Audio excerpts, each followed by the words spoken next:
Hello, good evening, ladies and gentlemen, traders and investors. This is Alex from MarketWise Asia, and with me, I hope you guys can see him on the screen. He's Yong. Okay, all right. So this time around we have two people, okay, doing the live. Okay, inviting a special guest. Yong is here with me. So if you guys can hear us loud and clear, please say a hi to us in the comments. Yong, to say a hi to the audience for a while. Hi. Okay, yep, can Quick see audio the check as well. Yep, can see the you can see the chat, right? Are you able to I see think the chat? under the comments there I can see Yes, comments. Okay, fantastic. See, hi, good evening, Dave, Mary, Patrick, Wei Lun, Kelvin, Mark, okay, Dominic. So yeah, Hadley. So everybody is saying hi, Alex and Kayong.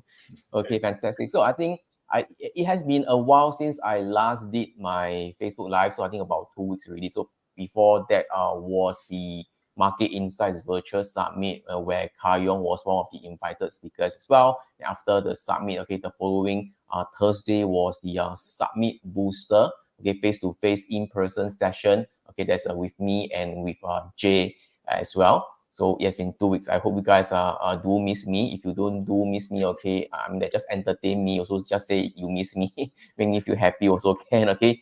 So of course, okay, tonight we'll try to keep it, two people, but we'll try to keep it short, sharp, and sweet. We try to end within about 1 hour or at most 1 hour 15 minutes or so. So we have a lot of content to share. Hi, Pei Wen, thank you so much. Miss me. Okay, so today Yong will share with you, okay, some of the market outlook, okay, and also the current opportunities right now in the current market. Okay, of course, right now you can see that the market is not doing so well. Okay, so for those who are very new to Market Wise Asia, or who doesn't know Yong, right, just give me a very 5 minutes time to give you a quick introduction of Yong. Okay, so Yong actually started trading with just a humble $500 when he was only 21 years old, and within 2 years he managed to turn it into 13,000.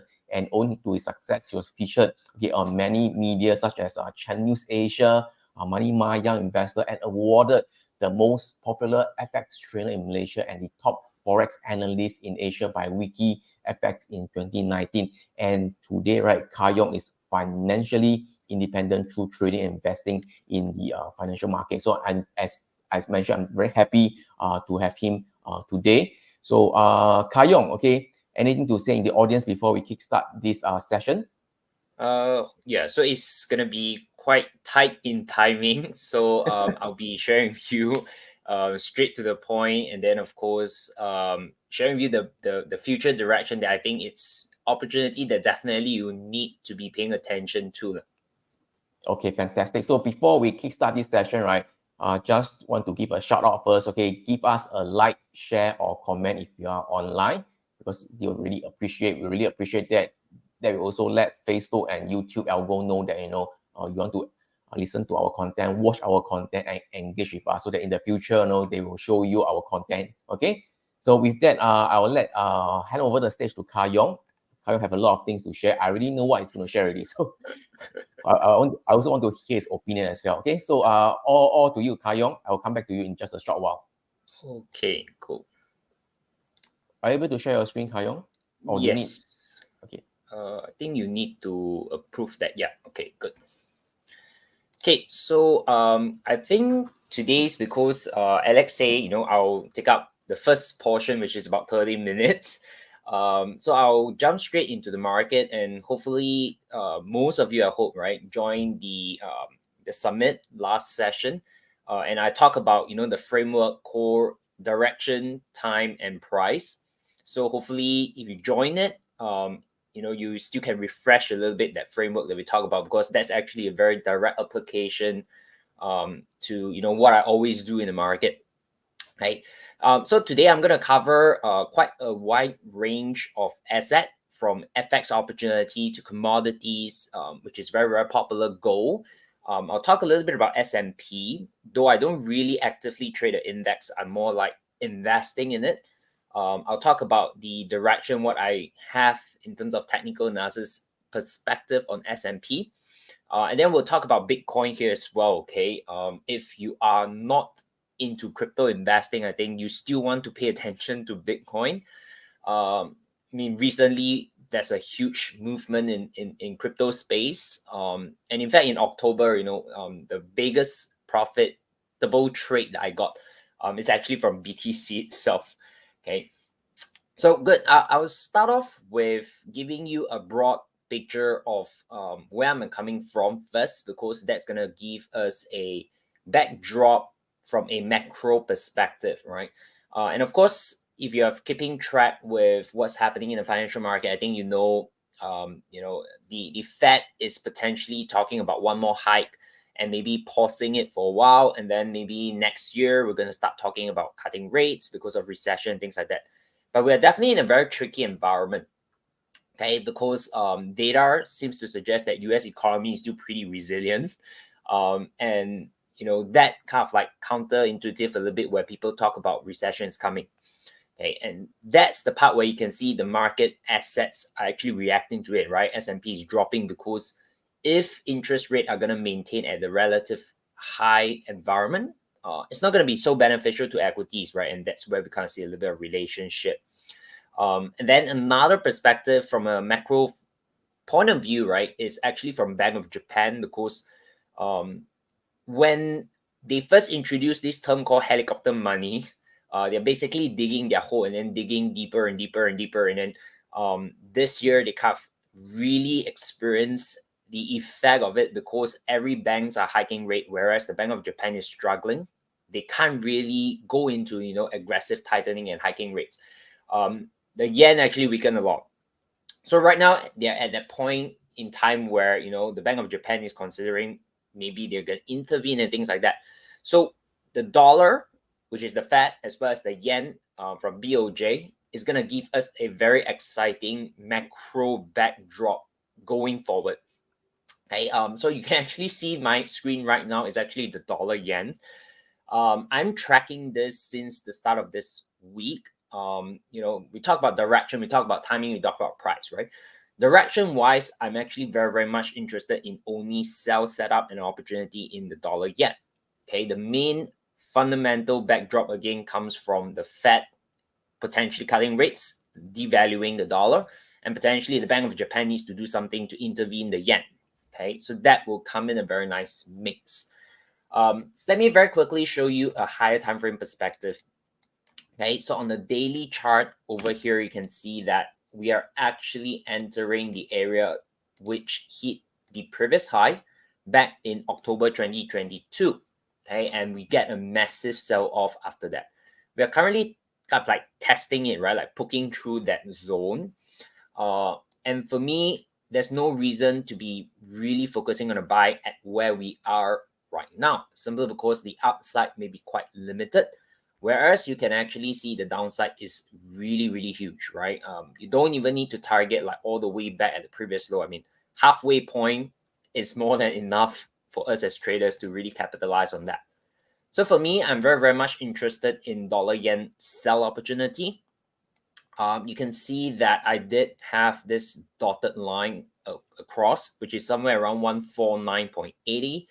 Right now, we are getting a little bit of a breakdown, okay? But of course, don't rush into the trade yet, right? But what I want to see, let me bring up my text. Okay, let me bring up my text.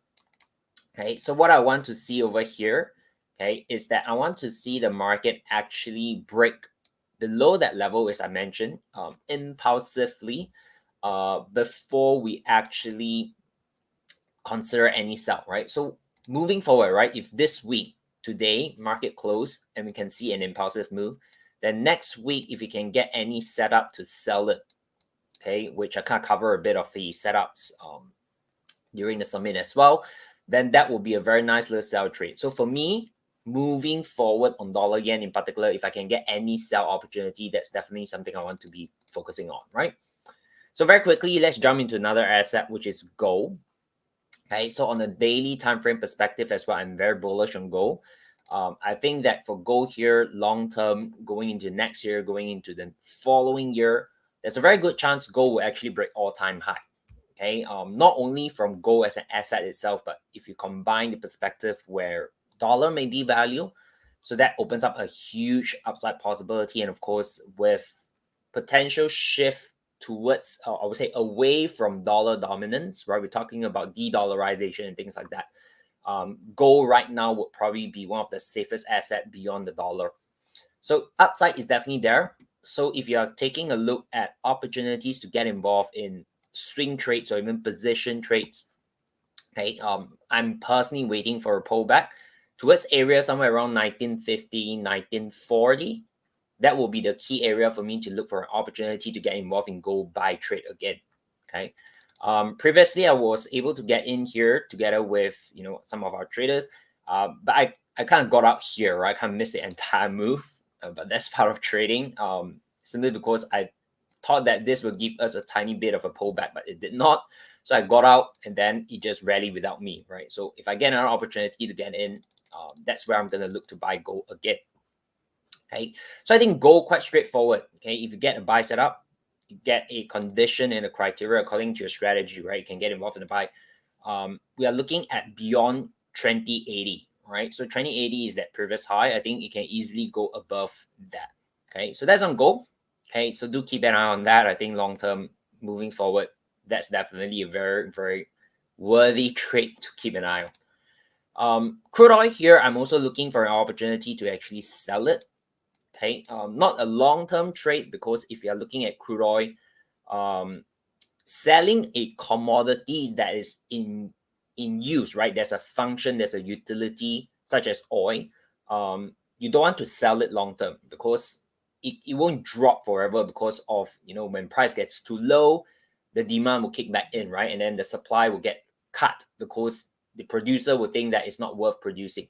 Okay, so commodities has a baseline. Okay, so basically you need to go and find out like what is the production value, right? What's the production cost? When the price actually went below that, that's actually also a very good place to be just buying up. Okay, but for me, swing trade, right, which means we are looking at a horizon about a couple of weeks to maybe 1 or 2 months. The chart seems to suggest that crude oil can actually go for a target around $78. So if I can get a slight push, maybe next week, coming back towards $87.4, $88.30, that would be a good area for me to look for a swing trade sell.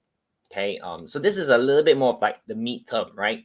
Dollar, yen, and gold is more like potentially building into longer term trades or position trades. Okay, so that's on crude oil position opportunity.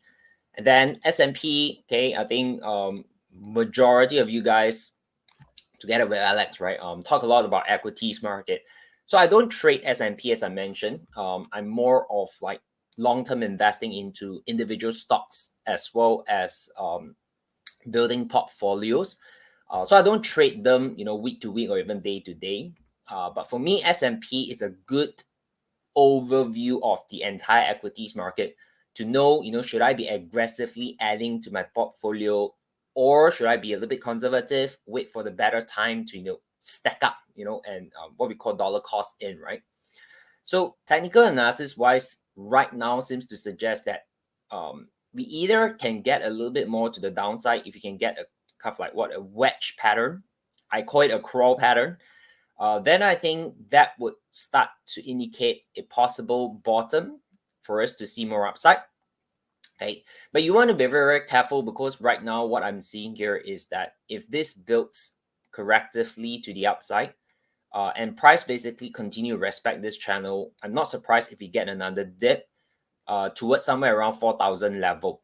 Okay, so I think equities may not be very, very clear moving forward, just simply because the Fed direction is not clear to the market as well. Okay, where there's one school of thought saying that the fear of recession is coming, the Fed is likely going to cut rates, but then the actual data that is released suggests otherwise, right? I mean, the latest projection that came out was US is doing pretty well.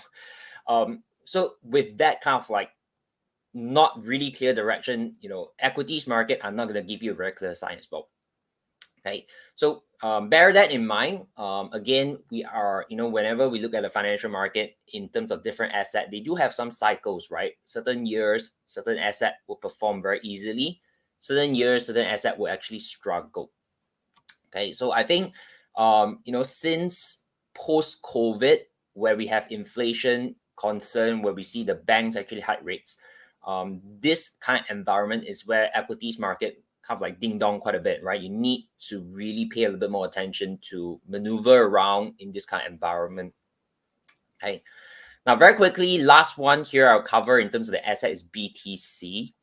Let me jump to this chart where I put some annotation to kind of like give you a little bit more insight into, why you want to really pay attention to BTC.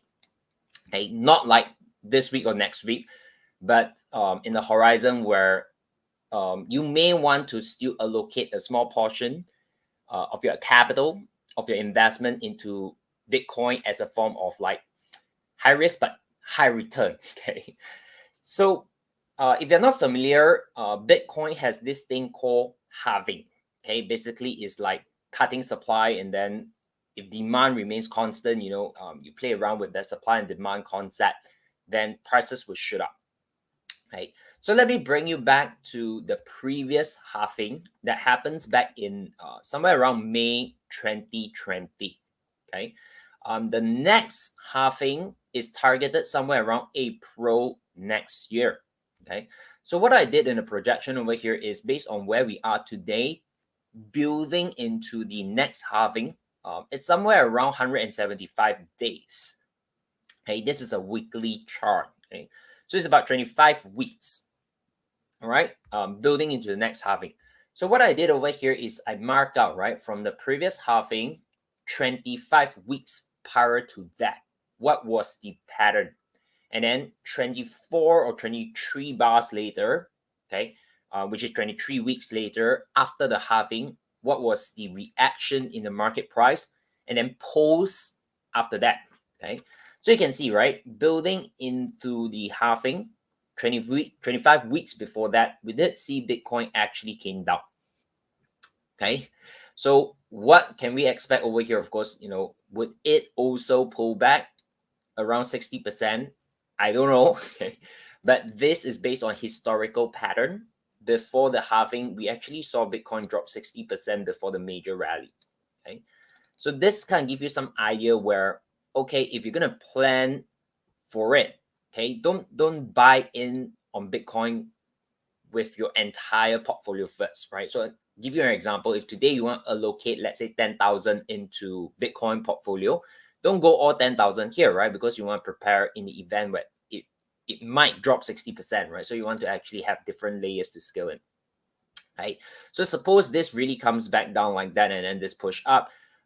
25 weeks after a halving, we can't get a consolidation here, right? Before that major break, okay? So you do have this window of opportunity to really keep track of Bitcoin, because after that halving, we saw a 670% rally, okay? Can we see that this time round? I can't guarantee you it, but again, I don't need it to go 600%, okay? If it just doubled, I think that portfolio would have made a lot if you can't manage it with a little bit of a leverage and risk management perspective, right? So Bitcoin, definitely keep track on it. I think that's one, but in general, you can also consider crypto market, right? So my crypto portfolio basically in the past 1 week rallied about 30%. Okay, so it beats all other form of investment and trading asset, right? So that's something exciting as well, right? So I think these are some of the key asset that I want to really highlight in today's session over here. Bring your attention to it if you are not really looking at them. At least now you're aware. You can spend a bit more time to go and research and see if it fits into your investment thesis or your trading strategy and your profile, right? If it does, then great, right? That's where some of these opportunities are going to present you like massive potential profit moving forward. Okay. Yeah, so I have about 10 minutes left.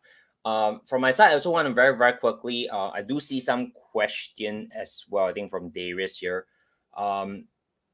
So does dollar yen have any link to the US index? Does it go up or down? Have any link to performance and US index? I think generally, because there's a dollar in it, it will have some form of like relationship with the dollar index, right? The DXY. But my personal take, my approach is always analyze individual asset as it is, and then only look into correlation as a form of risk management, right? Am I overly exposed in similar markets? How do I manage my risk if I have like multiple positions I'm looking to get involved in the same direction that has positive correlation? I don't use market correlation to decide what I want to trade. I use it to manage my exposure, my risk, right? So that's my approach, right? So hopefully that kind of covers a bit. Yeah. So for me, another one here I see, right? What is the level BTC may pull back towards? Yeah. So this is the chart that actually gives you some idea. Hey, you may want to screenshot it very quickly as well. The last halving we see before the halving, right? We see a 60% drop. Okay. So if I can mark out a 60% drop, this actually brings us back to like the previous low, somewhere around 15,000. Now that's quite scary, right? You might think like right now it's trading about 34,000. To drop to 15,000 seems impossible. But I would just like to say, like, to be honest, nothing is impossible in Bitcoin. So be prepared for that. But at the same time, it may not drop 60%. Okay. So you need to definitely maneuver, as price develops. Okay. You want to then, of course, adapt to what the market is telling you, right? You don't want to get fixated to the idea that, oh, it must drop 60. No, not necessary, right? But based on historical pattern, that's what happened before. Okay. So that's something you want to consider. Okay. So very quickly, before I I pass back the time to Alex so I don't eat into his time for today's session. Very quickly, I also want to share with you some of the works that I do. Okay, and of course, if you kind of would like to test it out, like to join in and just see if what I do complement to what you are trading or investing, and if I'm able to help you as well. Very quickly, just share with you some of the works I do, and then later I'll also cover a bit in terms of the offer over here. Okay, we do have for you guys today, we do have a free trial, right? Which means you don't need to pay anything. You jump in, you experience it for yourself 1 week, and then after that, if you want, then only you commit to it. Okay, so very quickly, let me share with you what I have. Okay, now for those of you who are into investing, right? I do a lot of dividend investing portfolio. I have actually this. This is what you see in your members area, right? I do have this thing called the Dividend Mastery Toolkit, which I basically built up. All the spreadsheet, the toolkit, the tools, mainly for dividend investing. Okay. And then, of course, within this itself, I also share the various portfolio that I personally have, like very, very quickly show you. I have a portfolio in dividend cash flow. Okay. Basically, these are the stocks that I invest in primarily for dividend cash flow, right? So the companies pay dividend, and the idea of this portfolio is that if the price of a particular stock drop too drastically, we cut loss. Okay. And then I also have a portfolio called Income Legacy, which is basically we don't really have a cut loss point. We invest in a company and the price drops. We're going to probably consider adding in, right? Scaling in. So again, these are all sharing with you my portfolio, right? So you gain access to what I'm invested in, not to just simply copy those portfolios, those stocks, but to serve primarily as a starting point, right? So if you don't have that stock in your portfolio, you can go and research a bit and see if it fits into your portfolio, etc. Right? But of course, for those of you who are lazy, just want to copy, I can't stop you. Okay. Yeah. So that's one thing that I have. Okay. Inside this offer that I have for you. Another one is a little bit more active, right? So dividend investing is quite passive, right? You've done your research once, you do it well. The company fundamentals don't change frequently, so you just invest in it, right? Then the other part is the stock side, right? So stock side, I don't do short-term trading. Okay, so this portfolios that I have in the stock side, they are basically month to month.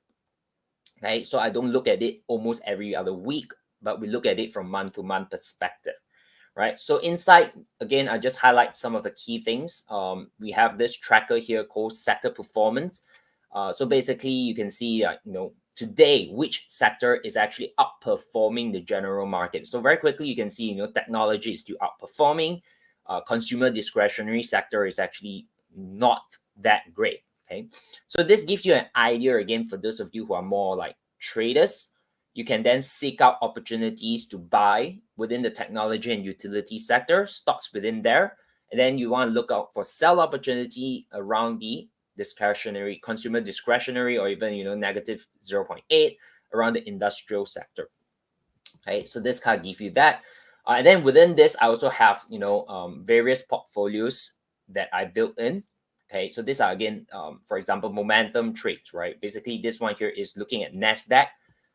Highest momentum stocks we look to get in at the start of the month and then just manage it along the way. Just showing you some. Okay, we have this one here, Meta, which is Facebook, right? Kind of entered around $200. Right now it's running at $300. We kind of took some partial profit shifts to stops, and then Nvidia is it's kind of like what we call a home run, right? We entered around $200. Right now it's trading around $400.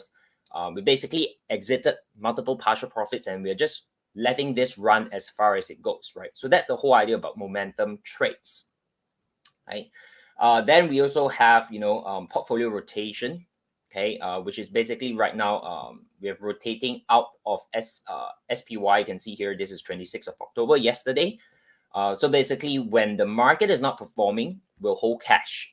Then If certain market is performing, we'll enter the equities. If the bond market is performing, then we'll rotate to bond, right? So this is like among the three assets: cash, equity, and bond. So that's the ideal portfolio rotation. Okay, so I do have other portfolio here as well. So that's the stock side. Right. Now, for me, I'm doing more active trading, not in the equities market, but more in terms of FX and commodities like gold or even BTC. Okay, so very quickly share with you, included in the service is every day from Monday to Friday. I do up a report based on the technical analysis, and I'll send this over to all the members, right? So you can see over here, these are the assets we cover. Okay, these are the assets that I trade, right? So dollar, euro, dollar, pound dollar, Aussie dollar, major currencies, including dollar, yen, gold, crude oil, S&P index, right? Some of the crosses pair, and then BTC. Okay, so what I do is I do the analysis in the morning. I send this report out to share with you generally what I'm looking at, what's the direction that you want to focus, which are the key areas, right? So like, for example, let me show you one over here, right? So this is like JPY, dollar, yen, right? I mentioned a little bit gold here as well. Okay, mentioned a little bit in terms of we are directional, bullish. Okay, you can see there. And then a little bit of a market commentary, right? What I want to see before I commit to the trade. Right. So every day you kind of get a report on this, right? And what I also have is a daily trade plan update, right? So these are exact trades that I'm personally monitoring or even executing and managing. Okay. So what I do over here is we have a Telegram channel, okay, where basically every morning I'll update the trade plan, and then all the subscribers inside would have the access to that, right, day to day. And then every Wednesday evening, 8 p.m., I run what we call a coaching call, right? So basically the coaching call have two objectives. One is to update you of what's happening in the market, talk about some of the trades that we had, some of the lessons behind it. And then we also have the element of Q&A, right? So whenever that is questions, right? So you can see here any questions for the call, you can drop it into comments, and then I'll be able to answer and guide you along, right? It can be questions related to market analysis. It can be questions related to trading strategy. It can be questions related to psychology, emotions, etc. Right? So these are basically some of the things I run and provide. Okay, and again, you don't need to choose one by one, right?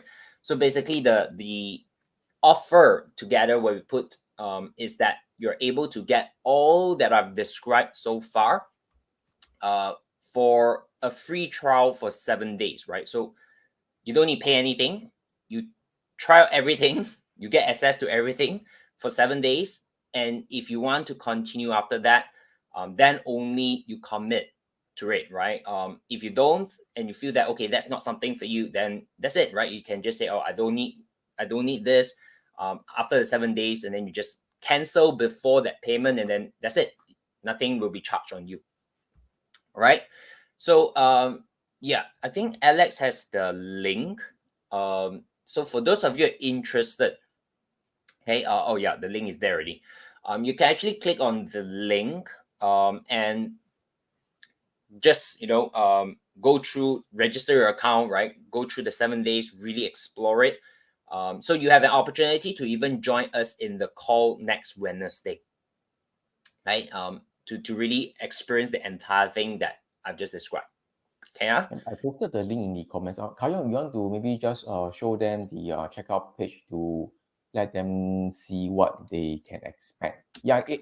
as you guys can see, actually it's quite comprehensive. Of course, Kayong more focused on the FX and the commodities and indices lah. Okay, not so much on the individual trading of stock specifically.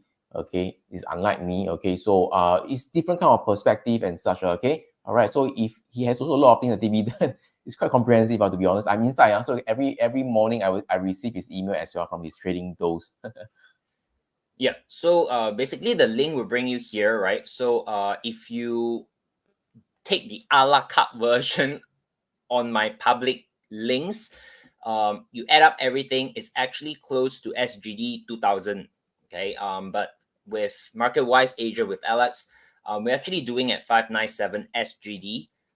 for total of 2 years, right? So this amount of 600 Sing will be covering, all these things here for the next 2 years, if you are committed to that, right? But of course, you can see here is 0 for the first 7 days, right? So you basically have 7 days to experience what I've just covered. These are all the things you're gonna get. If you want, okay, then you just commit to that. Then I'll do my best to serve you for the next 2 years. If after the 7 days you feel that, okay, this is not really something that fits what you're looking out for, or I'm not able to really help you with all these services, then just terminate it before the end of the 7 days, and then nothing will be charged to you. Right? So this is how you can see the checkout, right? Very, very straightforward.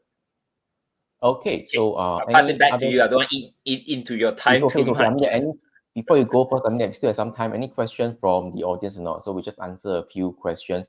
So once again, just to remind that, actually this is the offer that Kyle actually mentioned during the virtual summit, just that, he doesn't have the time to actually walk through what's inside. So you guys can see a lot of things inside. So I'm also inside. So of course, his focus is more on the FX and the commodities. Okay. So not so much on trading the individual stocks, just in case. Of course, you want to see what's inside the DVD, the portfolio, everything, and just give it a try. Okay. It is a 7-day $0 free trial also. Okay.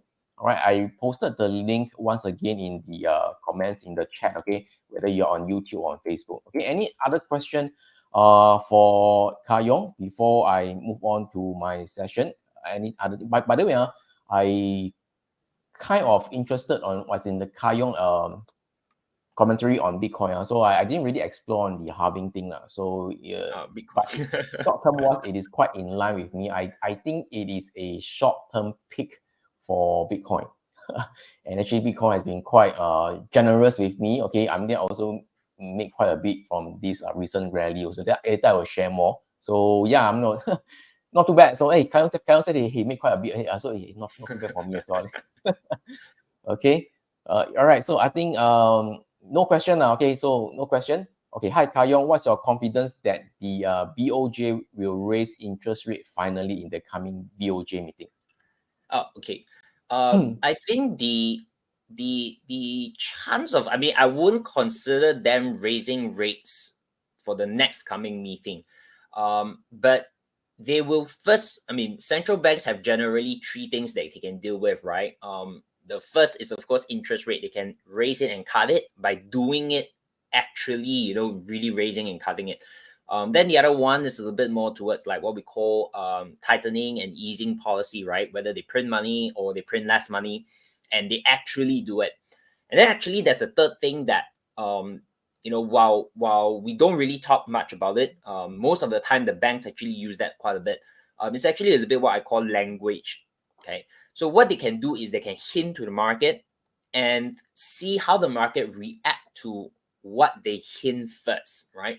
And if the market already started to react quite positively to what they want, then when the actual action that's being taken need not be too extensive, right? So give you for example, right, today we talk about the yen really weakens a lot, and it's not going to be healthy for Japan economy, right? They need the yen to really start strengthening back, right? So before they even actually immediately go and hike it, they will use the tool called languaging, right? They will announce something, they will talk about something to give the market some kind of like preparation. They're likely gonna do this, and then the market will start reacting to that, right? Traders will not trade when the actual thing happens. Traders will always trade based on the expectation that something will happen. Right, so that's why you see a lot of things like price in, right? The word price in is basically we really expect it, we take action before it happens, and when it happens, just like what we expect, then nothing surprising, right? Then we take profit. So my take here is the Bank of Japan will not immediately hike rates. Okay, they will even start to throw some ideas around where we're gonna intervene if things don't go well. They have already started to do that, right? They will start to say that if things gets out of hand, they will intervene. So those are what I call languaging, right? They're kind of prepping up the market to tell, okay, guys, don't go and sell the yen anymore. We may intervene. So this would start to help the yen a bit. Okay, so I think whatever the news is going to be, at least from a technical point of view, my take is it's not that worthwhile to be buying the dollar yen at where we are right now. But looking for the counter trend, looking for the early sign of a reversal for dollar yen is something that's very, very rewarding, right? So we talk about like asymmetrical risk to reward ratio. You may risk a little bit, okay, but your potential profit is really there. So that's my take on dollar yen, right?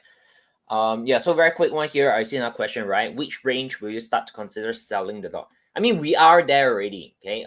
It can't hit into the target range that I'm interested in, okay, which is this zone, okay, on the daily, right? Let me just take this away.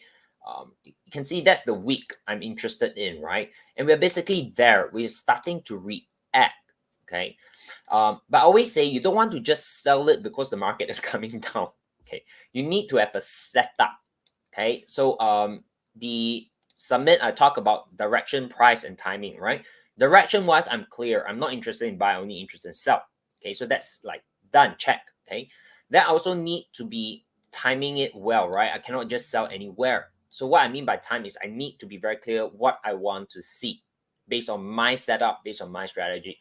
So for the simplest pattern right now that potentially can happen is if this forms a flag, okay, or in Elliott wave terms is basically impulse correction, that's a setup, okay, to take the sell trade.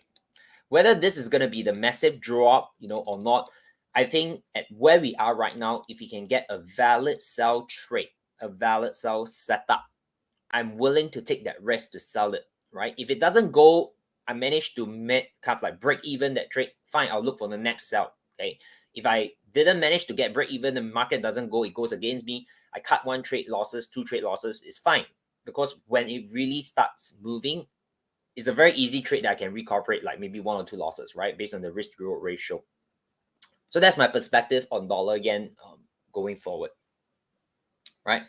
Yeah, so that's my take. Okay. Oh yeah, okay. Yeah, possible as well, but of course then I won't be able to share with you the insights of the company, right? I would say my personal strength really is on the technical analysis perspective based on Elliott wave, based on certain principles that I look at the chart. So to answer Patrick's question, is like anything related to the charts, I can talk about it. Okay, but of course, don't give me a Singapore stock or a Malaysia stock where the chart basically don't move lah. Okay, then of course there's nothing to talk about. Okay, but I think US market, any stock that is liquid enough, volatile enough, I can actually talk about it. I can do the analysis and share with you from a technical point of view. Okay. Yeah. So I think one more here is from Ruth. I don't have an FX account. How to open? Okay. So the first step is to go and do some market research, right? You need to pick a broker that is, I would say, legit lah, right? And something that you are comfortable with. I mean, if you're based in Singapore, there are, to get a good start, there are multiple brokers that are regulated by MAS, right? You can start from there, and then go and do your research, do your homework, do your due diligence, and then opening an account for FX is free. Okay, I mean, to open an account with a broker is free, right? And then you just need to do the proper process of like funding and things like that, and then you can get started. Cool. Okay, I eat into some of Alex's time. No worries. I think it's good that the audience asked you the question just to answer Ruth. So actually, in fact, next week is actually sponsored by Philip. Okay. So Philip, CFD, they do have an FX account. Of course, they are regulated by MAS as well. So they do have some promotion as well. Okay. Of course, opening a Forex account is free. Okay, so maybe you can just try. I'll post the link in the comments really. Okay, you can just try it out. Of course, you don't have to just open Philip. Like what Yong say, there are a lot of legitimate MAS regulated brokers in Singapore. You can just explore. But if you're keen to open a Philip CFD, there are some promo and it's free. Just go ahead and go to the link over there. Okay, and of course, last but not least, okay, this if you're interested to have this 7-day trial from Yong, this eSmart Mastermind, okay. I'll post the link once again in the comments. All right. So I think Alex, Philip CFD and Philip Nova is different company in Singapore. Nova is the futures. Yeah. Okay. Philip, they have a lot of departments, but the main ones, Forex, CFD, they are the Philip, under Philip CFD. Yeah. Interesting. Yeah, because for those of you who, in Singapore wants to join, I provide like what we call lunch talk for Philip Nova. I saw your ads. Yeah, I think. Yeah, Monday afternoon, they call it I lunch see. talk. Okay, so if interested, can join Yong. Okay, so I think with that, I hope you guys can at least try out, if you're keen on FX or indices or commodities, and try out the 7-day trial with Yong now. Okay, and once again, thank you Yong for your sharing. I know it's late 12:15 already. Okay, once again, thank you so much for sharing. Okay, I will see you again very soon. In fact, we have a trading arena. Okay, we are coming up soon. Okay, this is a sneak peek, but we'll launch it out soon. It actually is in November or what. Okay, just keep a lookout in the email. Okay, and with that, thank you so much, Kayong. I will see you guys again really soon. Thank you. Okay, bye bye. All right, so thanks guys. Okay, so now it's my turn now, so let me try to okay. Fantastic. Can already. Okay, so you guys are very quiet. Okay, I know already 12:15 already. By the way, before I kickstart my session, I have the intention, right, to shift the late night market talk from Friday, okay, to some other days, to some other days. Okay, which guys do you prefer? I said, which day do you prefer? Is it I'm thinking of either a Monday or Thursday evening, maybe from 9:30 to 10:30 p.m. So if you guys are interested on a Monday, just type M. If you're interested on a Thursday, just type T. So I want to get some feedback. Of course, eventually I will still maybe post a poll in the Telegram channel. But based on the feedback from now, I think there are about 200 of you combined in the YouTube and Facebook. So which guys do you prefer? Okay, Monday or Thursday? Monday type M, Thursday type T. The timing will not be late night already lah. Okay, 11:30 is from I think about from 9:30 to 10:30 that time. Okay, the reason is because when I started this late night market talk, it's during COVID time. So COVID cannot go out ma. So Friday I think okay lah, nothing to do. Nowadays, Friday I want to spend time with my family also. Okay, and then late night last time is because my girl was still small, so no need to put her to bed, and such lah. Now it's getting bigger. I think more leeway. I can still do my stuff in the evening or so. Okay. Monday, Thursday. Well, actually, it's quite mixed. All right. So I don't know what's the exact. Okay, but I can see it's like about 50-50. Okay. Anyway, I will do a poll again in the Telegram channel. Okay. So it's quite mixed. Monday, Thursday also have lah. Okay. So let's kickstart this session. 10:30. 10:30 is still a bit late lah. Okay, I will see how it goes, but most likely I will change to either Monday or Thursday. Okay, so let me share my screen right now. Okay, let me share my screen now. So a very quick one over here. Okay. Okay, so as usual, whatever I share is just for education purpose, not a recommendation to tell to buy or what to sell. Okay, let's kickstart this session. But once again, all my social media channel, please, okay, subscribe and follow. Okay, all right. Let me just post the link in the comments over here. So let's kickstart now. Season I'm going to share about this. This one is not this one. I mentioned that.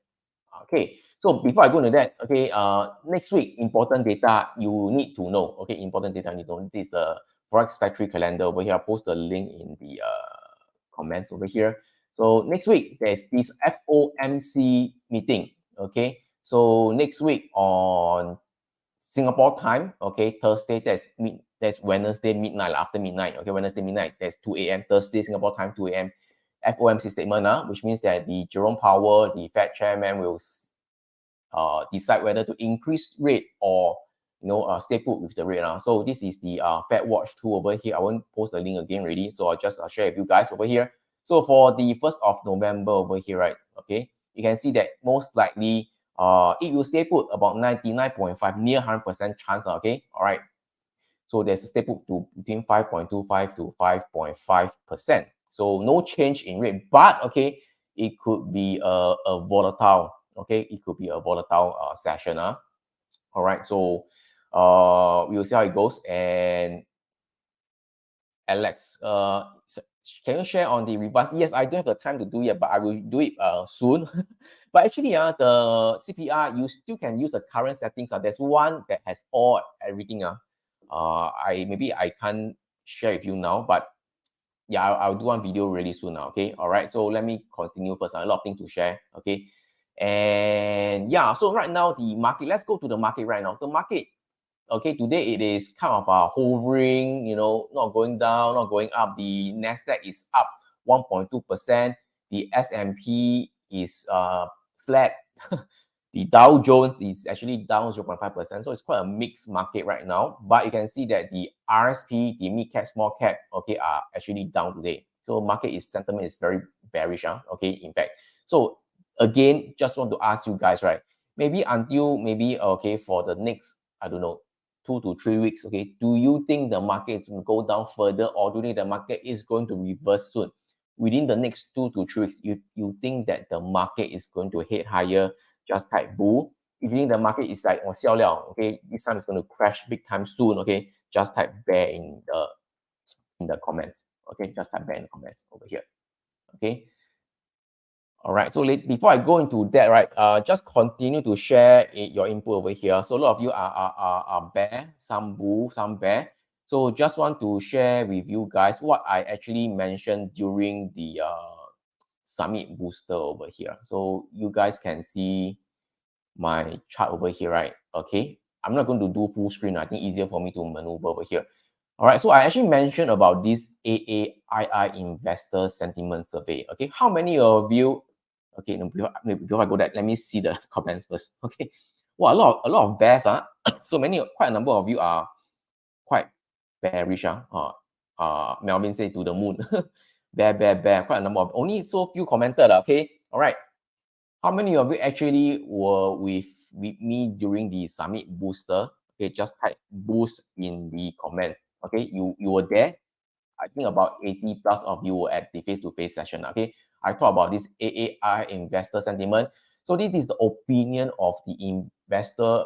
Okay, by asking them, this retail investor, by asking them their thoughts on where the market is going to head. Okay, within the next 6 months, and has been doing so since 1987. Okay, all right. So this is more like a contrarian indicator because the crowd, the mass is always wrong. The crowd, the mass is always wrong. Yeah, Mary, I saw you at the definitely. I know you're there. Okay, I saw you at the event. Okay, so it's a contrarian. So the mass is always wrong. The crowd is always wrong. So the investor sentiment is a measure of how optimistic or pessimistic other investors are feeling. So when it is too bearish, okay, it is often considered to be a bullish contrarian indicator. All right. So bearish sentiment works better. So I mentioned during that time that when it is overly bearish, the market tends to turn around. Okay, of course, when it's too bullish, the market can still continue to head higher. So I don't really use that. I prefer to use the bearish sentiment. All right. So this was what I shared, the AAII sentiment survey over there. Okay, so let me go back to the site over here. Okay, you can just Google, okay, AAII sentiment survey. So this is one of the way to quantify, okay, what is the market it is feeling right now. Are they bullish or bearish? Because it's just asking you a poll, but cannot really quantify market or not. So ask them, AII, the American Association of Individual Investor over here. So this is, if you go over here, right, this is the link over here. Okay, let me try to zoom in. Okay, all right. Okay, you can see that, now it's hit 43%. I will show you what does this number mean. So if you click on the more historical sentiment data, okay, right, you can see the more of the recent data over here lah. Okay, I want you to take note of something that it is important. Okay, when the percentage, okay, is bearish, hit more than 40%. October 4, okay, September 27, okay, and then where is it? Let me go back to my PDF. Okay, and then May 24th. May 24th. I think it's below. It didn't show already. So during my presentation, it was there. You can see somewhere near about try to zoom in. It's somewhere near about 40%. 40%, 40%. Okay, so can you see over here when it is overall in a uptrend, but the sentiment it is at 40% bearish and above, okay, it often marks as a turning point over here. So this is a 40% bearish sentiment, the market just went up higher, okay, in after May onwards. And then in July, not in July, in September onwards, somewhere around there, okay, 2 weeks consecutively, 40% of them are bearish.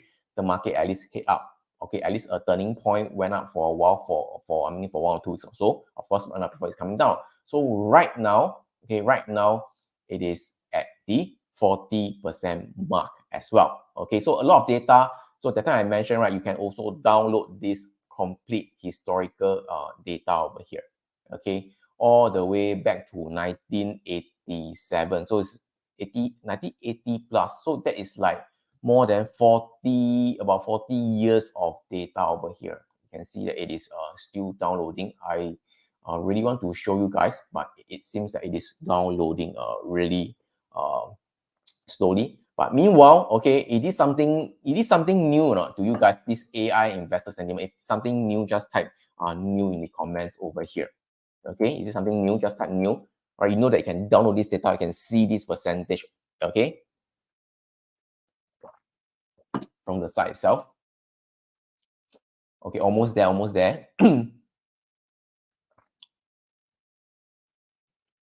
Almost there, almost there. So fantastic. So I think it's new to you. I believe some of you might have heard of this AI lah, but just that you didn't really go and explore. Okay, so this is the data over here. Can you see that all the way it is until 1987? Okay, about 30 plus, close to about 40 years of data over here, and up to the most recent one over here, you can see that the 26th of October, you can see that it hit about 40 percent. Okay, COT data, okay, I used to check, but somehow I can't really make it work. I don't really know how to use it, but I know some people like Larry Williams, they all can use it, but you know, I don't really use it. Okay, it is up to you if you use it, but I don't really use the COT data. I only sometimes I do look at it only when some of the other traders guru mention about it. Then I will look at the COT data. So you can see over here, whatever it is, the data is here, the quantitative data here. You want to go and quantify it, how to you want to do it yourself, do some back testing is entirely up to you. Okay, I won't go through that yourself, but I also mentioned during the Summit Booster over here. Okay, there's a shortcut tool over here. Okay, this is the DP gallery chart, which I always show you guys, right, in the Facebook Live, right? Okay, so you can see that over here, right? This is the chart over here. Can you see that over here, 50% mark over here, and then the 40% mark? Okay, it is there.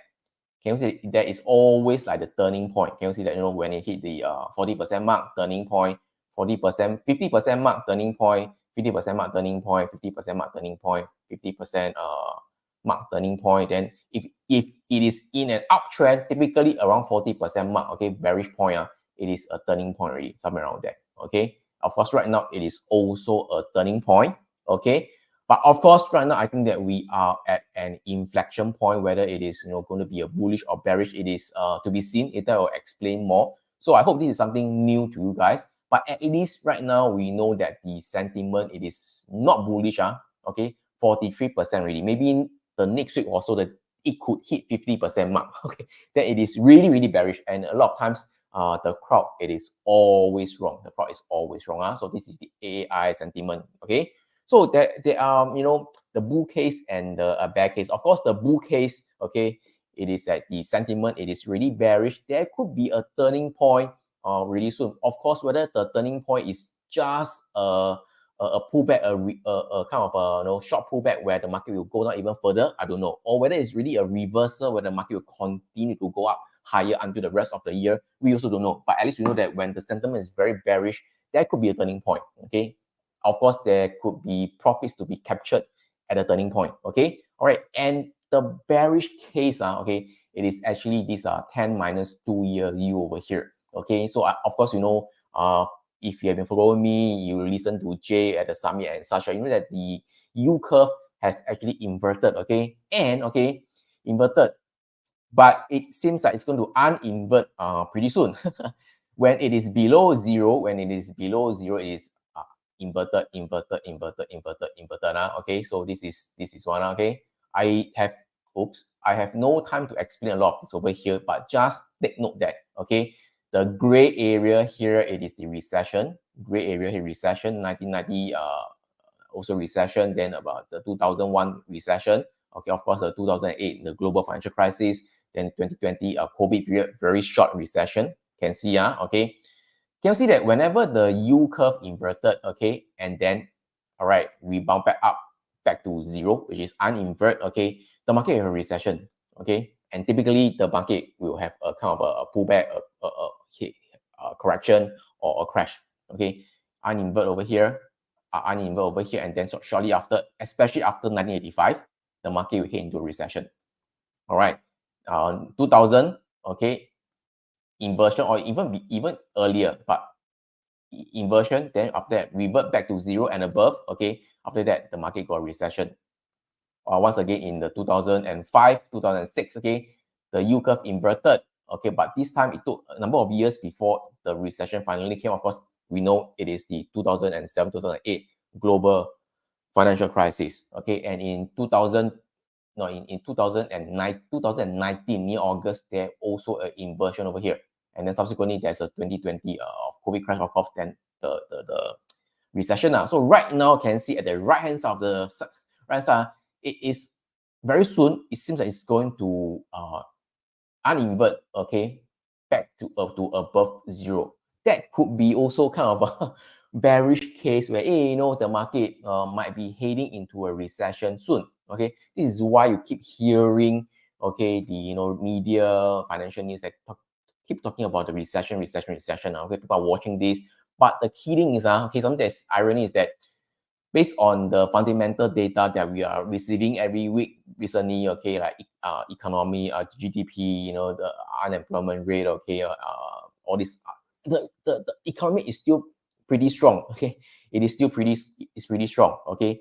If you look at the 30 and 2 year, it is now high, okay, so it's inverted. So, but a lot of time people look at the 10 minus 2 year and also the 10-year minus 3 months. So it's going to be uninvert soon. So whether you lead to a recession, we will know. There's a lag time. Can you see over here? There's a lag time. Okay, not immediate. There's a lag time. Okay, there's a lag time over here. It could be a few months, could be 1 or 2 years. I don't know. So we won't know. But maybe we could be prepared for that. Okay, but that doesn't mean the market's going to crash soon. I don't mean that once they uninvert, the market's going to crash immediately. We won't know. But that's the bearish case that the market could eventually hit into recession. Just that we don't know when is it.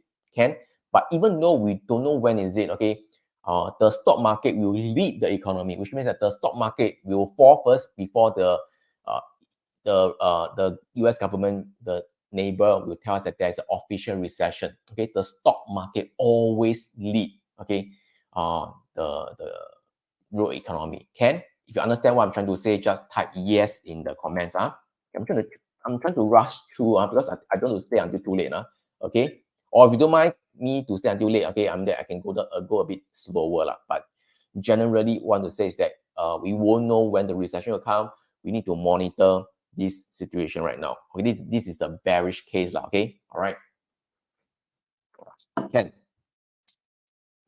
Where did I go? Okay, this is the DP gallery chart over here. Okay, which I mentioned with you guys before a lot of times already, if you have been following me. So this is the decision point from stock chart over here.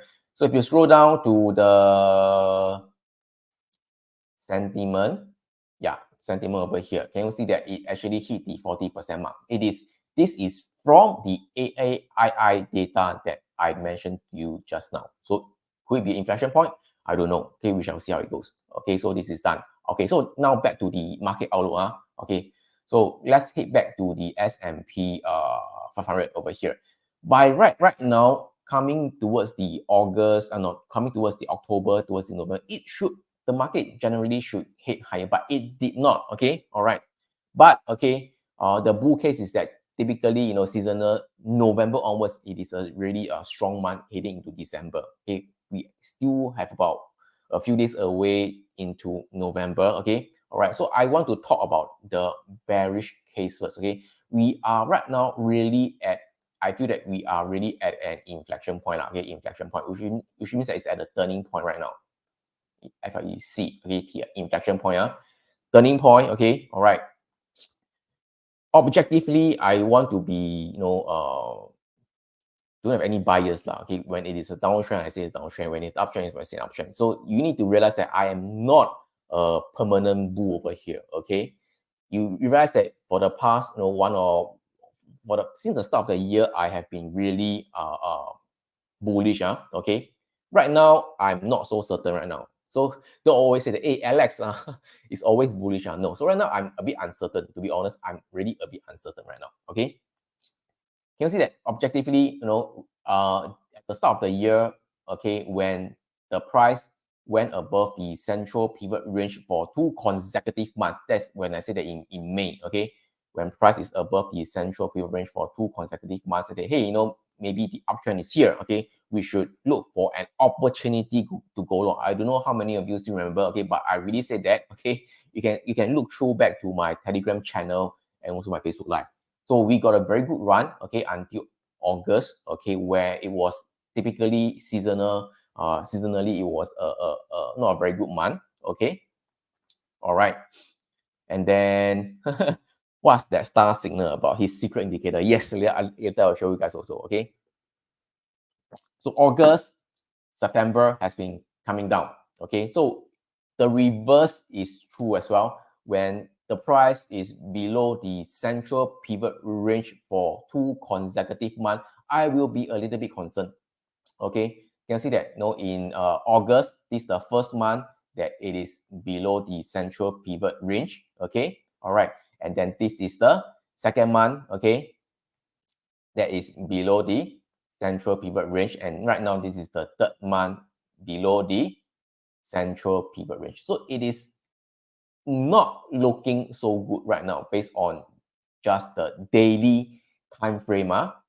So in context, so there's always a lower time frame and higher time frame. Okay, and of course, like yearly pivot, like what we're doing is saying right now. Yes, I'm going to mention that also. Okay, so even though the price action looks really bearish right now, and based on the daily monthly pivot, okay, it is not looking very good.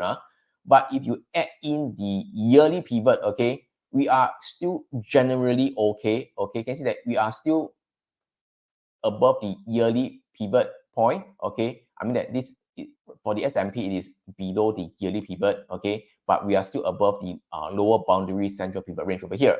Okay, so you can see that the black line over here is the yearly pivot. Yearly pivot is like a very long-term time frame. Can you see that when the market is overall in an uptrend over here, okay, it tends to be above the yearly pivot, okay, yearly pivot, above the yearly pivot, above the yearly pivot, okay. Subsequently in 2019, okay, there's a very sharp correction. After that, price hit at the yearly pivot and then rebounded back up, okay, all right. And then 2020, okay, after that rebounded back above the yearly pivot, okay, and then price hit up all the way over here. So right now we are still there, yearly pivot above yearly pivot over here, okay. Right, when price is below the pivot point, then it's like, oh, coming down. So right now we are still there, okay, we are still within the yearly pivot range over here. It's kind of the last mile already, okay, the final destination, whether it's going to be a uptrend or downtrend. And for the Nasdaq futures, right, we are also hitting at the upper range of the central pivot range over here, okay, at the support point. And for the Nasdaq 100, okay, futures, this is based on the anchor VWAP, this line over here. For those who don't know what's anchor VWAP, I have no time to explain. So basically, it's the anchored volume weighted average price. Basically, it's like the moving average, but taking context into the volume. Okay, no time to explain so much into what's VWAP. Prior to that, there are Brian Shannon as our keynote speaker mentioned about anchor VWAP. Just treat it like a support and resistance level. So okay, all right. So I anchor this anchor VWAP at the start of the year 2023. So right now, can you see that at the start when anchor VWAP over here come down, acting as a resistance, acting as support over here and then rebounded back up. So right now we are also at the anchor VWAP over here, okay, for the Nasdaq 100. So these are also the bull case, okay.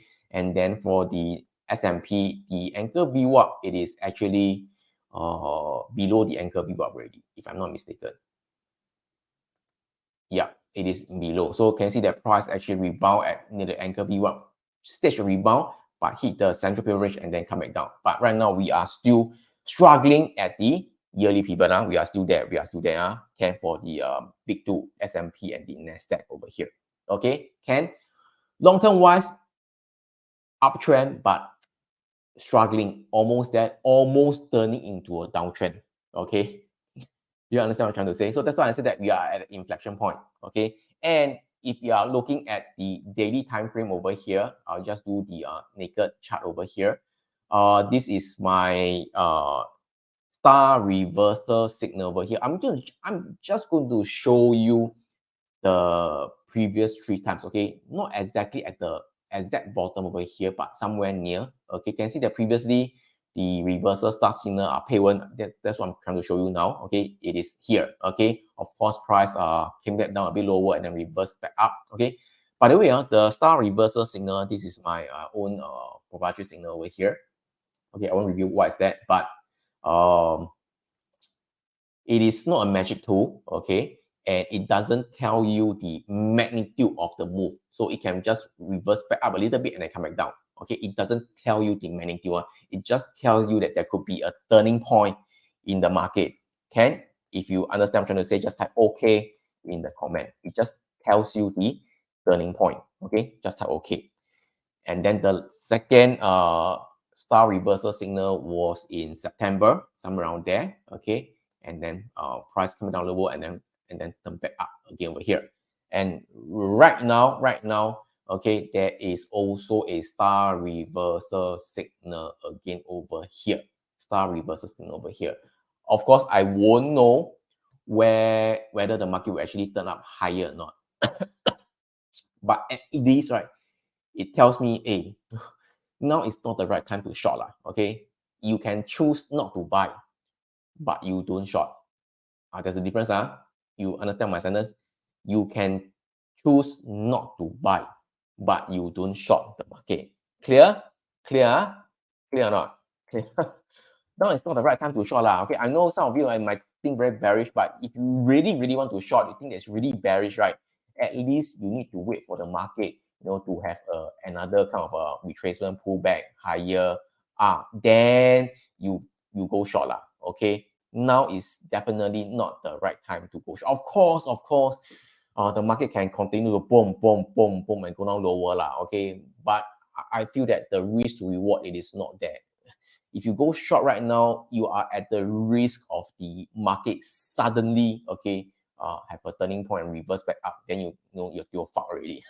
You have to get stop out, that kind of thing. Okay, all right, okay, and then this is the bull case. So there's a turning point over here. Okay, so yeah, so as of now, as I mentioned, right, there is a inflection point. Okay, so if you look at adding the indicator, the cloud, okay, and the usual central pivot range and pivot point, right? Even if I add in a 2-day time frame, okay, for the S&P 500, we are also below the cloud. So objectively, okay, we are in a downtrend. So, and the long-term uptrend is like, okay, at the final stage, we are struggling over there. Okay, okay, all right. And if you go on the weekly time frame, okay, we are like, above the cloud, but struggling there. Can you see what I'm trying to say now? Okay, and I don't usually add in the Fibonacci, okay, but you can see that from the bottom of the October in 2022 until the top, okay, right now the retracement, okay, it is actually about 50%. So this is the Fibonacci over here.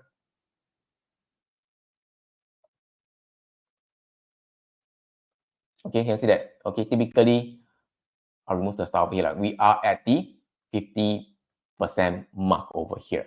Okay, typically when it is in a how to say, a healthy uptrend, typically about 50% mark, okay, it should reverse back up. Okay, of course, price could still go down to the 61.8% mark lah, but that will be very, very painful for some of you lah. Okay, for me, I'm okay because I'm usually a short to middle term trader, so that's fine. But for those who hold a bit longer term, that could be quite painful for you. But there could be a chance that it could hit to about, that kind of level, to below to about 4,000 level. Possible, okay, possible.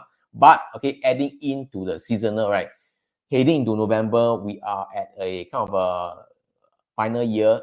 November seasonally very strong. So let's see how it goes. Okay, all right. But all in all right now, okay, I am still looking for opportunity to buy now. Okay, all right, to buy now. Okay. Truth to be told, okay, I got stopped out last week, okay, on a few of my position, okay. There's nothing shameful to be about to tell you guys, okay. As a trader, there's bound to be winning and losses. So last week was not a good week for me. Some of my position get stopped out, okay, but that's fine, okay, but that's fine. Because for the past many months, okay, those who are with me for the seasonal insiders, I think at least for me, okay, I have a very good run. Okay, so some drawdown is kind of expected. Okay, all right. So I'm still looking for opportunity to buy heading into November. And if November, okay, it is still down, continually down, then okay, maybe I will switch to a more of a kind of a bearish sentiment already. So this is what I'm trying to say over here. Okay, so I think all in all, okay, that's what I'm trying to say. I think maybe you say that, hey, Alex, 好像你有讲，这没有讲这样。I don't know, but really, I'm a bit unsure. Okay, I am not afraid to tell you because I'm not a guru. I'm not like some guru or tell you absolutely sure this is a bull market, absolutely sure this is a bear market. Okay, I am also a normal human being. Okay, inflection point. Okay, is it okay for me to tell you that I'm also a bit unsure? If you can, just type can, Singapore style, can. Cannot. Okay. All right. But I think we need to monitor lah. Okay. We are towards the kind of final stage already for a bull market. It need to go up soon. Okay. If not, then I have to switch to a bearish mode. Okay. So Alex is not a permanent bull. Okay. When the time to switch, I have to switch to a bearish mode. But for right now, I think I keep repeating, last chance really, last chance for the bull. So I will still keep to go and try to go for a long, okay, for this week. And adding in the AAII sentiment, I think I will try for a long, okay. But of course, there need to be a setup lah. There need to be a setup and a trigger. Cannot just anyhow go and buy lah. You can monitor, have a watch list. So for the seasonal insiders, coming Monday, again, I will share with you what I'll be watching, okay? And I want to also touch on the 30 years treasury bonds and the bonds, okay? This is the bond market over here. This is the bond market. Okay, it's the bond market, which means that it is causing a kind of a lot of headwind for the stock market also, because the bonds market keep coming down, which means that the yield keeps going up. So the 10-year yield is hitting, okay, about 5% already, okay, all right. So this is the 30 years treasury bonds over here. So I know that there are, when it came down, people, try to buy, oh, this is at a low, okay, at a buy. Then they coming down again, I think this is at a low, they buy again. I think this is at a low, they buy again. And this is at a low, they buy again. And this is at a low, they try to buy again. So some people get stuck in this treasury bonds. They keep thinking that, the bond market cannot keep falling further, but it can, okay?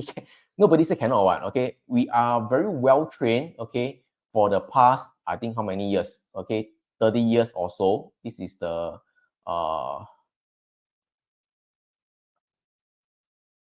this is like the 20-year plus or so. We are trained that the treasury bonds are in a steady uptrend. But I think I mentioned before, right? Okay, we are now in a downtrend, okay, based on a long-term perspective. This is a monthly chart. This is a monthly chart. So every single buy is a freaking 1 month. Okay. All right. So it came down quite a bit already. So who say it cannot go down lower? Go down lower means that the yield continue to go higher lah. Okay. Can? So if you really want to buy, okay, when is the best time to buy? At least to me, you want the seasonals to be in favor. Okay. Right now the season is not in favor, and it's also in a downtrend also. Okay. If you really want to buy, okay, let me show you the date. Okay, at least you wait for a trigger first lah. Okay. If really, you can't, you're so in love with bonds, want to buy bonds or what, then at least you wait for a while more lah. Okay, so let me find the date for you. Wait. If you really want to buy bonds, okay, so the PLT, this is the 30 years 20 plus year treasury bonds over here. PLT. Okay, I use this as a proxy over here. Okay, so this is from the 14th of November to the 28th of November. Okay, for the past 20 years, okay, 95% it ended higher, which means that out of the past 20 years, okay, 19 years, it closed higher from 14th of November to 28th of November. Okay, of course, you might think that this is just a very short window. After that, okay, the bonds market tends to be kind of in a consolidation range. Then January onwards, it tends to go up higher again. So typically, which means that from the 14th of November, mid-November until about January, okay, based on seasonal historical data, that is when the price tends to go higher for bonds. Okay, so right now I think that we don't try to catch a bottom now. Okay, don't try to catch a bottom. So it keep going down. I know that there are some people, oh, it's low already, then keep buying, thinking it can reverse, but it didn't. Okay, of course, right now can the market reverse higher? It can. Okay, but I don't want to kind of front run the market. Okay, if it really want to goes higher, okay, you go higher first. So by the time it hit into November, mid-November, maybe there's a pullback. Okay, then that will be a more optimal time for to buy into bonds if you really want to try to catch the bottom. All right, you understand what I'm trying to say? What I'm trying to say. Okay, you understand? Just type understand. Just type you in the comments. Okay. Ruth, are you seasonal vantage insiders? If you are, okay, I do send the email to you guys. Okay. Maybe you can try to send an email reply to me. Just send to me, Alex at MarketWise Asia. I will see what happens to email. Okay. Or you check your spam mail. It might be landing in your spam mail, because a lot of times I check the stats, right? Or about 80 plus of you open email. So there's still about maybe 15% to 20% didn't open. You could be one of them. Okay, just drop an email to me or any of the email that you receive from me, and I will check the details for you. Okay, Ken, Ruth. All right, Ken. All right. So the seasonals is from this period until about January, but the very good period it is from 14 to 20 of November. So Ken, all right, this is a free data. Okay, it is meant for the seasonal vantage insiders, but I give you for free. Okay, for the public. Okay. And then bullish, good question. Bullish chance until when? So let's say, for example, November onwards, right? Okay. And for the S&P, 500, okay, the yearly pivot, okay, for example, this is the yearly pivot, okay, and it continue to, like, for example, it continue to drop, okay, drop lower, or it drop lower and then rebound back up, okay, and then drop lower again. Then it tells me something is not right already. Something is not right. Okay. We have to monitor the price action. But as of now, okay, I think the last chance, okay, it is at about 4,100. Okay. 4,100 based on the S&P 500 futures. Okay. S&P 500 futures last chance for the bull is at about 4,100. Below 4,100, then might want to turn a bit bearish. Okay. Okay. Can? All right. So any question so far? Okay. Wow, I think I'm way beyond 1 hour 20 minutes already. anyway,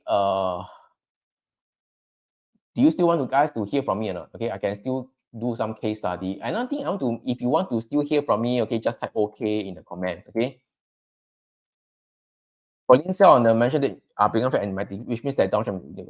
Yes, that's right. I actually mentioned to you guys before also, okay?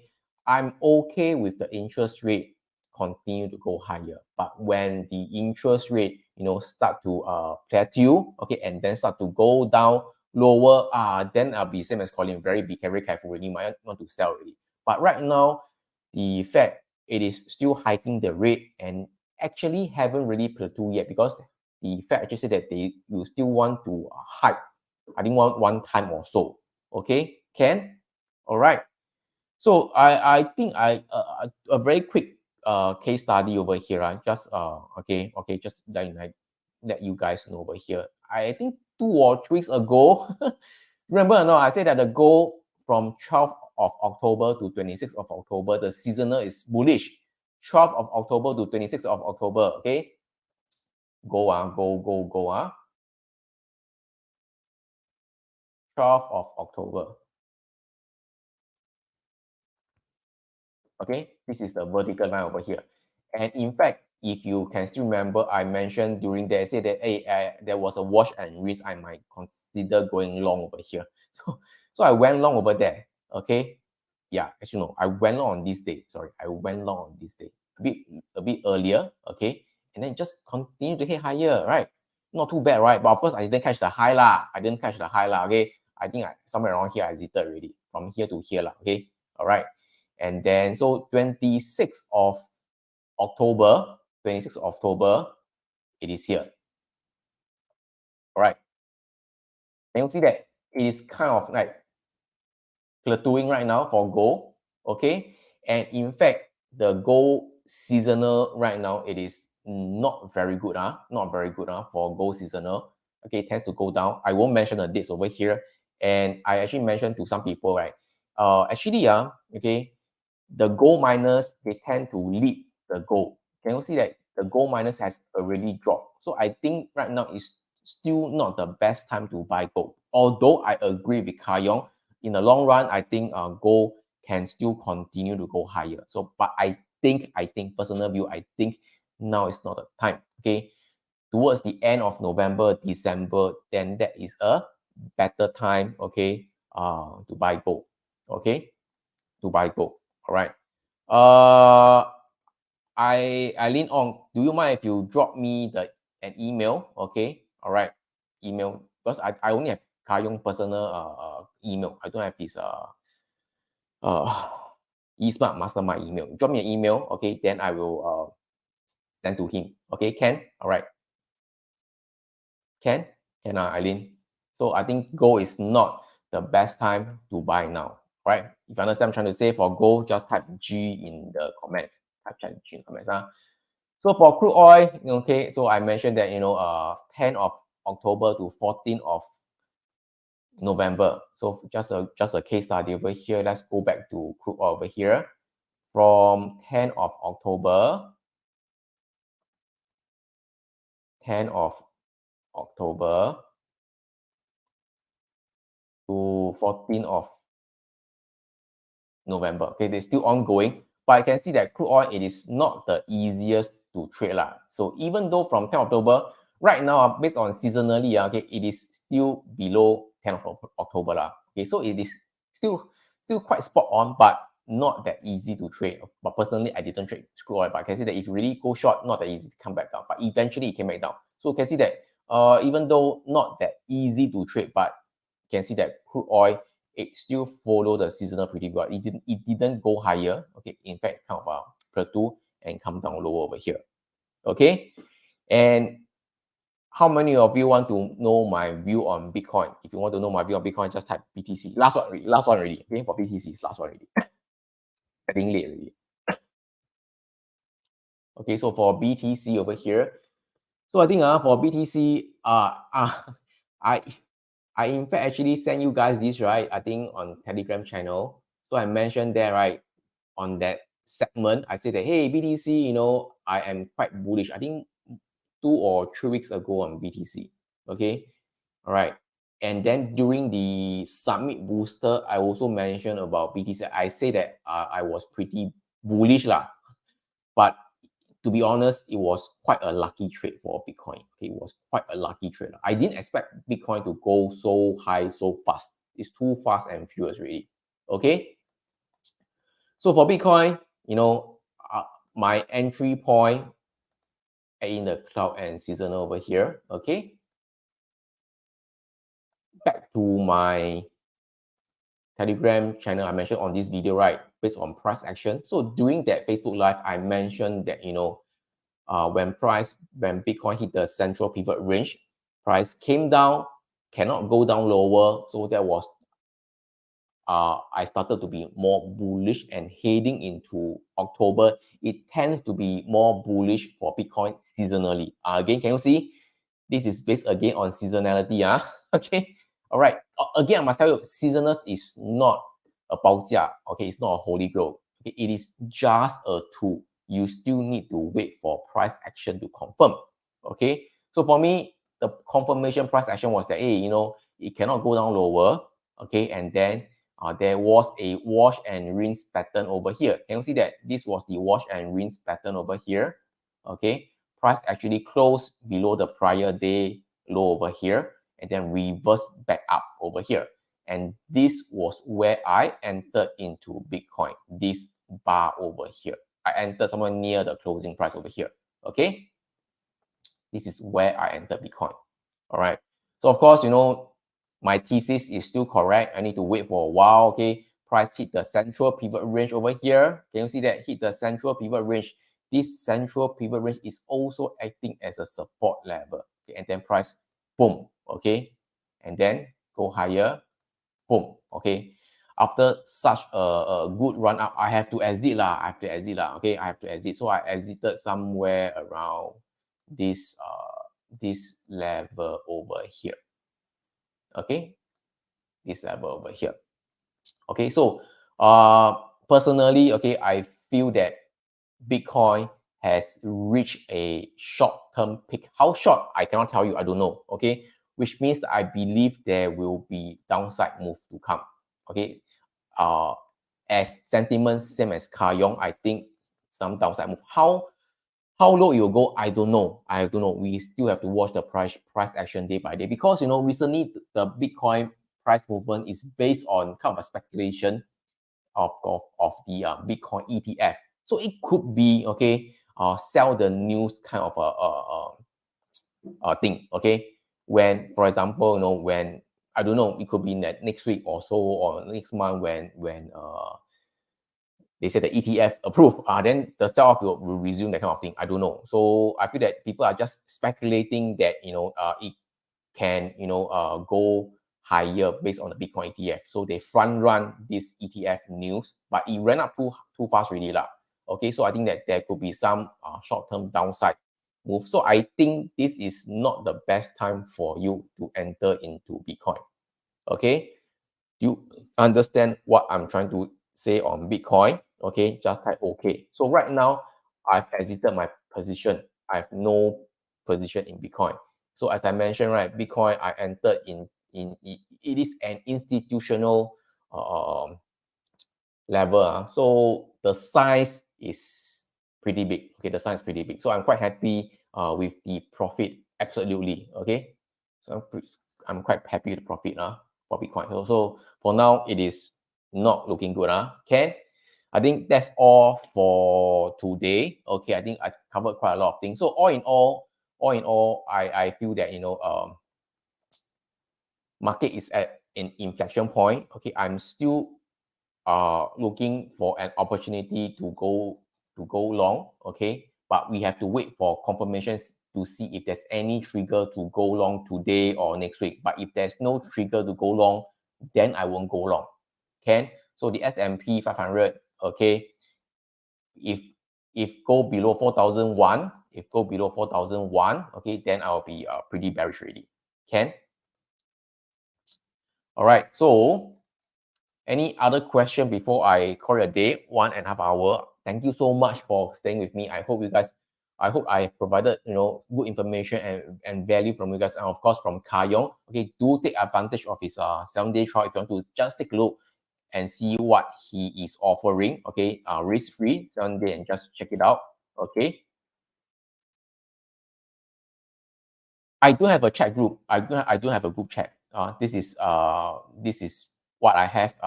Telegram channel. Okay, Telegram channel. Okay, you can go to the link over here.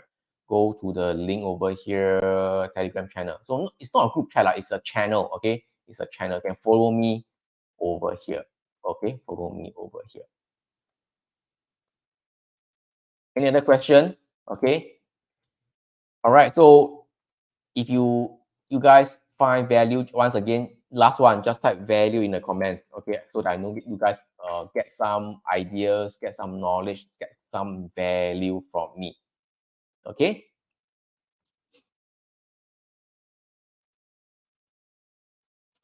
Fantastic. So once again, thank you so much.